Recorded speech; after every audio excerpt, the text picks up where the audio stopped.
This video is going to showcase ArcGIS Pro using both PC over IP and BLAST on VMware virtual machines, backed by an NVIDIA M60 GPU.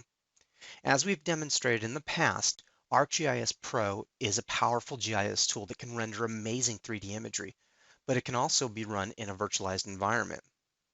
Taking advantage of GPUs for graphics processing allows the VM to perform and give a user experience that's more comparable to a local desktop. This allows scalability that can only be found when you use a virtualized system. Both PC over IP and BLAST can run on a client and render smooth performance, but depending on your needs, you may want to be able to use an HTML5 browser.